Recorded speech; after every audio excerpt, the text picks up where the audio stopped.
Welcome back. You're still tuned in to News and Views with myself, Salilo Makwidiri, and in a bit we'll be joined by Professor Faisal Bucks, and we'll be touching on a very, very alarming discussion. If you, like myself, you like going to the beach when the summer season starts, I'm sure this one interview would be one that you'd like to listen to, and I think we've been hearing stories about the alarming levels in the E. coli presence in Durban beaches, but it's seemingly getting out of hand due to scientists discover critical levels of E. coli at 11 popular beaches in Durban, and alarming concerns were raised over the levels of E. coli in the 11 Durban beaches.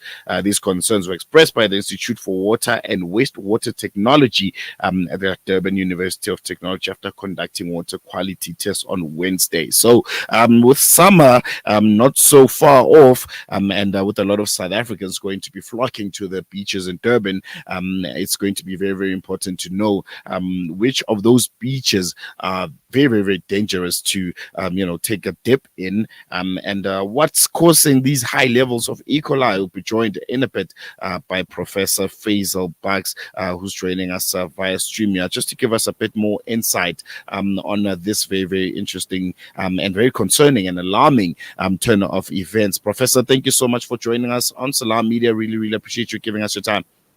Thank you very much, Salero. Thank you. I think first and foremost, you can start by explaining what exactly is E. coli and why its presence at high levels in beach water should be something that's very, very concerning. So E. coli is actually an indicator organism. It indicates the presence of other disease-causing organisms, other pathogens in the water environment. Generally, and it reflects sewage contamination in the water environment. So ideally, if you got E. coli in the water, which you should not have, there's certain limits, uh, there should be no E. coli in any of the water, including rivers, including beach water, etc., because it reflects sewage contamination and it reflects the presence of other disease-causing organisms. Mm. And I think what's been really, really interesting for me is the testing and the findings of E. coli in those 11 Durban beaches. If you can walk us through the process of how these tests were conducted, and what are the specific findings in some of them. You can just put it in summary. I know 11 is quite a lot. Yeah, sure. So historically at the Institute here at DUT, over the last few years, we have been testing beach water quality, largely along the coastline of Durban, from the Belito beaches along the north of Durban, all the way down to Ushaka Beach, which is basically in Durban. So, and the water quality varies. It's not consistent all the time. So ideally, beach water quality should subscribe to certain standards, national standards.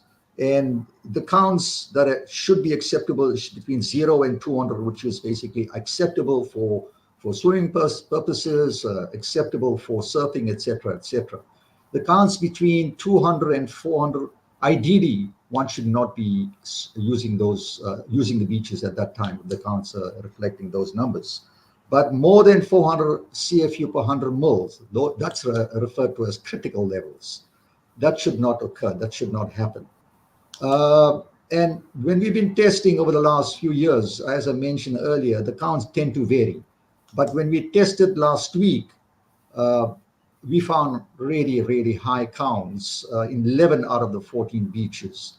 Uh, the only beach in the Durban vicinity was Ushaka Beach, which had acceptable levels of E. coli. But the beaches along going from Belito coming all the way down to the Mgeni mouth. Well, I must say that the Umhlanga beaches this time they were fine. Both the Bronze Beach and the I think it was the Umhlanga Lighthouse Beach. Those counts were acceptable, and it was all okay. But the other 11 beaches in Durban and going north of Durban, they were really compromised with very high E. coli levels. One of the potential causes, especially for Durban, was, in my opinion, is the Umgeni River mouth. Now, historically, the Umgeni River mouth has always had very high E. coli levels. And you know, the reason could be attributed to the wastewater treatment plant upstream on the Umgeni River that could be discharging poor quality wastewater. It could be attributed to sewage pump stations also located along the Umgeni River. And you know, every time we tested, we always found that those counts were extremely high, way above the norm. And obviously, when the river water gets out on the beach, it can impact on the beach water quality, both on the south and the north of the Umgeni mouth. I want us to touch on, immediate actions about, what could local authorities do now. I mean, 11 beaches with such high levels of contamination. I'm sure, should they be thinking about closing the beaches until, the levels go down? Is this something that's reversible? The levels of E. coli, how does it get reversed? Because I'm thinking to myself, the beach and beach water, such a vast amount of water. Is there in any way, a process where you could reverse it? And would that entail ultimately closing down some of the beaches that have been contaminated? Is that a possibility? Is that something that we could see going forward? Ideally, yes. I mean, the municipality does test on a weekly basis. They test the water quality. And if they find that the water quality is being compromised, they should ideally close those beaches, especially if those levels are at critical levels. Those beaches should be closed. The municipality is well aware of the potential causes of the pollution getting into the ocean. They should be having a plan in place where they address these I would say, infrastructure problems with wastewater treatment plants, sewage pump stations, stormwater outlets. They know exactly what the potential causes of these pollutants getting into the ocean. They're well aware of it, and they should be addressing those issues. They should have an effective communication strategy. I mean, if a beach is showing high E. coli counts, the public needs to be aware. Look, this beach has got a large amount of E. coli, and therefore we are going to be closing the beach. And hopefully, well, not hopefully, generally E. coli does not survive in seawater for a long period of time. Within a day or two, the numbers tend to decrease. However, if the source of the pollution is consistent, then you're going to have a problem all the time.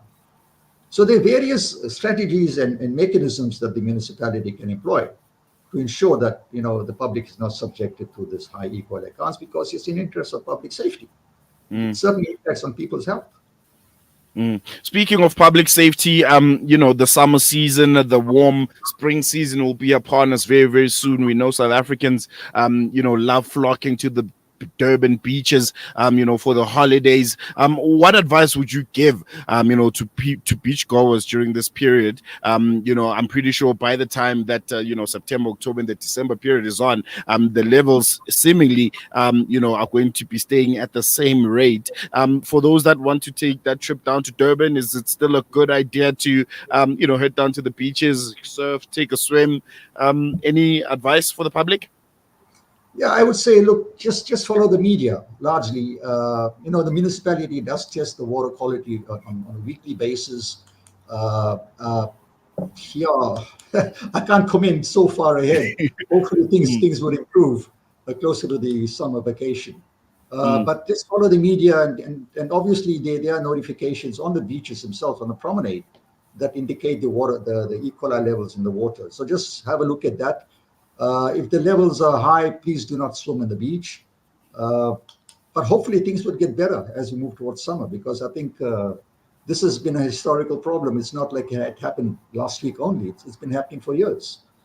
And, I really do plead to the municipality to address these issues. Firstly, to ensure that the source of the pollution is addressed. Secondly, to keep the public informed, have a very effective communication strategy so that the public is aware of the water quality. All right, we're going to leave it there.